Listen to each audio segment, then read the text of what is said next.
Ladies and gentlemen, welcome to the vlog and to the channel. This is Novatazz, and today we're dealing with this truck again. Now, I did do I recorded for a video last week and never ended up putting it together to make an actual video, slightly because I felt it was more of the same crap that I put in the last two videos.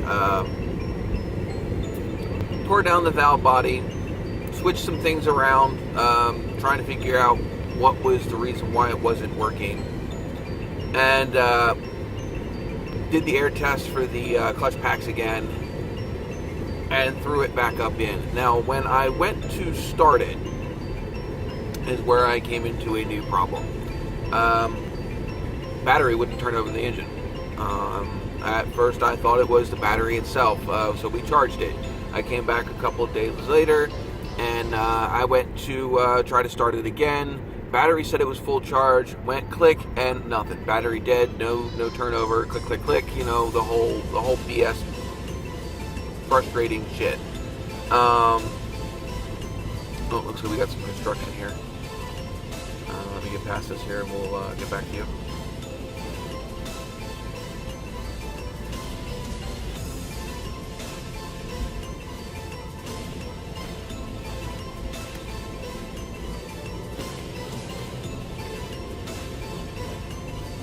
Okay, and we're back.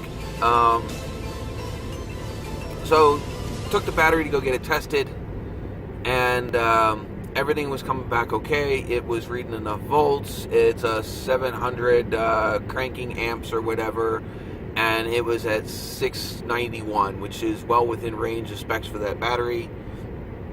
So it's not the battery. I have the battery in the back of the car here. I think what I'm looking for is a short. I think from the time that I pulled the valve body last time to this time, whether I hung the shop light somewhere wrong and it shorted out, whatever, I'm looking for a short.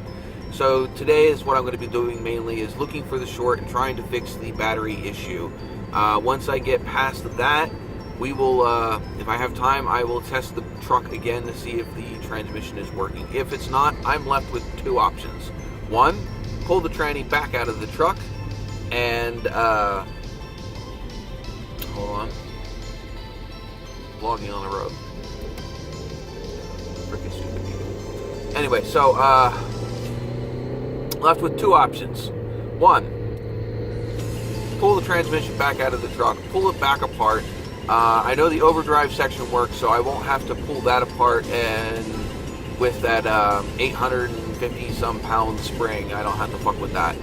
I'm just going to mainly be pulling the main chunk of the transmission back apart and taking a look at the clutch packs, because I have a really sinking feeling that the forward clutch packs, for some reason, were not engaging correctly and were slipping, and I think they may have burnt up.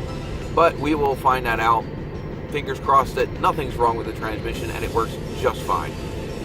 Second option is I pull the transmission out of the truck and I pay someone for a new, well, I wouldn't say new, but a remanufactured transmission, which means returning my core. Second option is, the cheapest I found was over $600, and that's without a torque converter, which means using the one that I have now. Second option is paying more.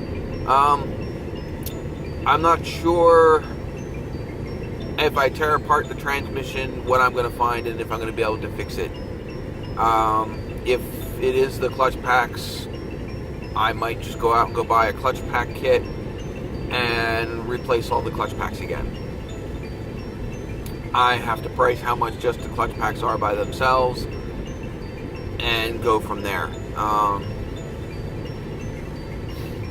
But anyway, I'm on my way heading out to the truck right now.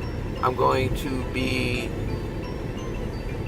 doing some diagnostic tests with a multimeter and seeing if I can find that short. We'll go from there. So if I have anything more to show other than what I've just talked about now, I will be back with an update. So I will let you know. Either way, I'll let you know what happens at the end of the day, regardless of where I get at. I'm really frustrated with this truck. I want it done. I want it out because I want to get working on the cars that I started this channel for. Mainly the Nova and the TA. The truck was just a daily driver that I thought would be a fun toy to play around with on the channel once in a while. I didn't expect it to be the main focus of the last year. So, with that said, I do want to thank all of my subscribers. We are now up to 330 some of you guys. Now, if only we can get my views up anywhere near there per video. I think I'm around 100 views a video right now.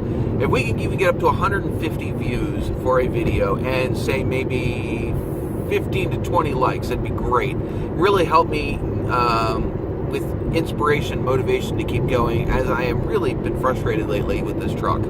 So, until later, I will get back to you next time I have something interesting to post. If not, it will be the end of the video. Alright, that's all for now. See you guys later.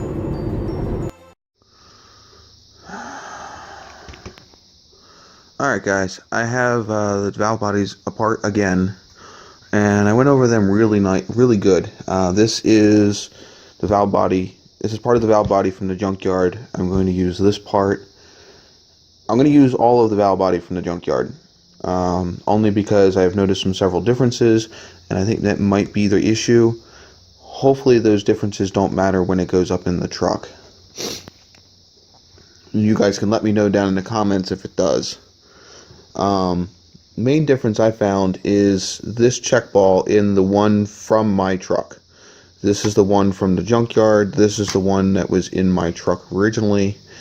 So as you notice, it's got the holes for the check ball, and this one does not have a check ball, and it does not have the holes.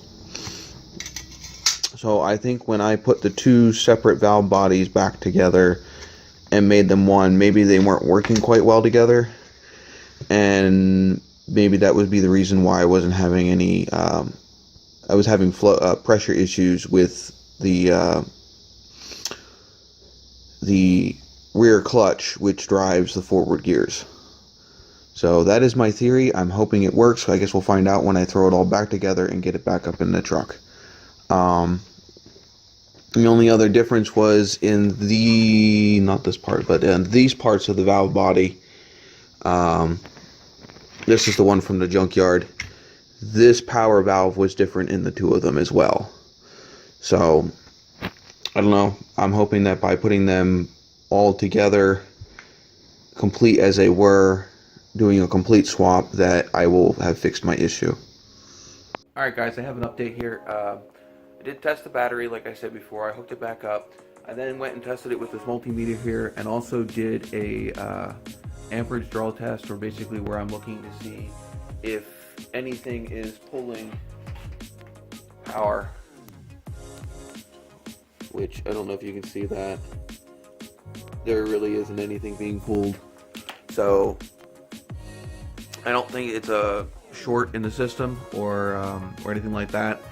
I am going to believe that maybe the starter went, which is funny because the starter's only a year old. So I'm gonna pull the starter out and I'm gonna take it down to the local auto parts store and have them test it.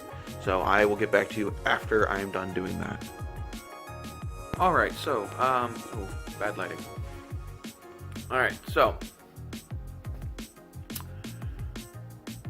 took the starter to the parts store, tested fine, threw it back up in the vehicle, and after a little bit of finagling, got the truck started. Still don't know what was wrong, what was up with it. I don't even really have a clue.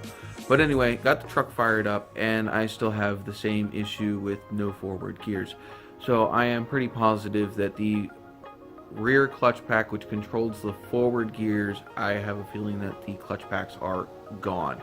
Now, we did drive the vehicle from a good bit of distance with the knowing the transmission wasn't quite right, and I have a feeling that that is what caused the clutch packs to go out, if that's what it is. There are two options I have. Number one being replacing the transmission with a rebuilt core. Second is pulling the transmission apart again myself and replacing the clutch packs and going over the whole transmission very tediously. Not sure which one I'm going to do yet, as I do need this truck back up on the road ASAP, but it did move out of here. It just took a lot of RPMs to get it to go forward, but yeah, it won't be the last time you see this truck. We'll let you know what's going on shortly.